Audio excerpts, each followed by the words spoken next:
the 10th of August, this other incident happened in Ogdensburg. Ogdensburg's a mess. So is Messina. So is St. Lawrence County. And by the way, not for nothing, what happened to my... I can't believe the number of strung out people walking out and about just in Watertown these days. Talked to a business owner today. They're fed up. They have a business on Factory Street, and every day there's something. They get phone calls from their tenant. During the weekend seems to be worse. But they're living off on the river, apparently. And by they, I want to personify these people. They're people. They're human beings. And they seem to find sanctuary on the river. The river's away from the public. You could build a tent down there on the water. You can clean up every now and then. But ultimately, you got to make your way back into civilization. And anyone living on the river, albeit here in Watertown, in Syracuse, or anywhere, there's some issue there. When you see unemployment, when you see help wanted signs each and every corner in every town in America, and yet you still have homeless people, there's a problem. There's an issue or issues. So they're fed up. Someone had a shopping cart, and someone took the shopping cart and threw it all over this particular business's front porch. A woman came out and demanded that they clean it up, and she's a tough woman and whatnot, but she shouldn't have to subject herself to these crazies. Because remember, at the end of the day, anyone living like that has nothing to lose. You have everything to lose. You have a mortgage, you have a business, you have, your family, you have your reputation. Anyone living on the streets or the river, they have nothing to lose. They have nothing. They choose to live this way. Oh, it's mental illness. No. Some of it is. A lot of it is. But not most of it. People have learned to live and just as long as they get enough to get some type of whatever it is they want. Fentanyl, heroin, angel dust. I don't know what people are into these days. But I go online, and this particular spot, this crappy street in Philadelphia, where all people do is just walk by with a camera phone like we all have, and just videotape these people all strung out on drugs. Some of them look like statues. Some of them look like they're in suspended animation. These drugs are so powerful, they take over your body, and they put you in la-la land, and yet somehow or other you're able to maintain, you're able to stand while bent over, and your ass is higher than your cheeks. That doesn't make much sense, but you know where I'm going with that. These drugs are just so hypnotic that's all they want. So society just lets them rot. So I get up here, 34, 35 years ago, and I keep telling people, geez, you don't see homeless people up here. You don't see people begging on the streets. You don't see any of that. Well, you see it now. And then someone might say, well, there goes Watertown. No, that's the country. That's the post-COVID United States of America. And trust me, if you got people living on the streets in Watertown, New York, then you know this stuff is happening everywhere because we're the give-out society of the world. You show up here and say you don't have a job, you could be from another state, SSI, they're going to jump in. Oh, no, we'll take care of you. We'll put you here, we'll put you there. You have to live in a motel, but at least you'll have 3 square meals every day. Oh, I'll take that.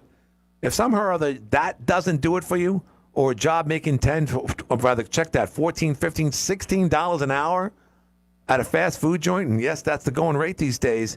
If that doesn't motivate you, what does motivate you is the next high. And that's all that keeps you alive. And that's where we are today. Let's go to the phones. You're on the air. That's the real truth, Glenn. Yeah, it is. What you just said, that's the real truth. Today I had to go up State Street, so I decided to ride through my neighborhood that I grew up in. And it's awful. I couldn't believe it. Where's your neighborhood? I haven't been in there in a long time. Where? When I grew up, all the houses were kept up. It was Italian, Irish neighborhood. We were like the mini flats. The houses were nice, kept up. It was a sad drive around that neighborhood to see what's happened to that neighborhood. My house, it was just, it looks awful. The porches are all gone. They just got a couple of steps going in the front door. When I grew up, they had nice full porches. Mm-hmm. Everybody sat on the porches, and the neighbors knew everybody, and the kids played and stuff. And Yeah, it's sad. Then I went up the other block, and I just can't believe the adults that are hanging around Mm-hmm. on their porches, Mm-hmm. you know, smoking their dope, Right. drinking their beer. Right. They're all over the place. Where did these people come from? They came How from did right here. Watertown get taken over? And we have. I mean, you know, in my area, it's still nice, Right. still decent. People keep their houses up and stuff like that. Right. But go across town, go on the east side, and see what has happened. Not the whole east side, but the lower end by direct subs. Take a ride around there. Oh, you mean High It's Street? unbelievable. It's awful. High Street? On State? High Street, Yeah. Right. Bronson Street, Right, Williams Street, Yeah. all that area around direct sub. Right. Right. And up towards Sheeney's Right. and that whole both sides. Right. Right. It's just, I just couldn't believe it how bad everything has got since I grew up there. I mean, it's just like that. Nobody cares. Right. They don't care about how they're living, Right. what their property looks like. They don't care. Most of them are And rentals. it's a sad thing. And I noticed even in my neighborhood, we get a lot of military people, and they don't care about upkeep. Right. They don't care about their lawns. They don't care about trimming. They don't care about it as long as they get home. I have one house that's been rented for, I'd say, a year and a half. There's a walk going from their back driveway to their back door. There is no walk anymore. That's all. It's 2.5 foot tall. No, yeah. All Weeds. around their fence. Right. The yard is 2.5, 3 foot tall. Right.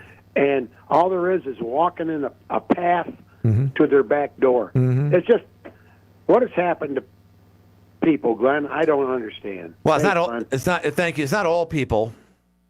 It's enough people though to be seen. I see it myself. I live in what was a good area. It still is, but it's getting closer. And again, I always said to myself, listen, Glenn, don't be that old guy. Don't be Mr. Foster. Don't be the naysayer. Oh, here they come. They're coming to our neighborhood. And that word that back in the day was, you know what? And again, that's inexcusable. But that's the way people talk. Here, we just have a lot of white trash. We really do. There's white trash everywhere around this town. And I'm proud to call them that because I can. It's like it's like Mel Brooks making fun of rabbis. He can get away with it. Now, Kevin Hart can use the N-word. He can get away with it. Glenn Curry can say white trash and get away with it because that's exactly what it is. White trash. And it's getting worse each and every year. And it's a shame. It truly is.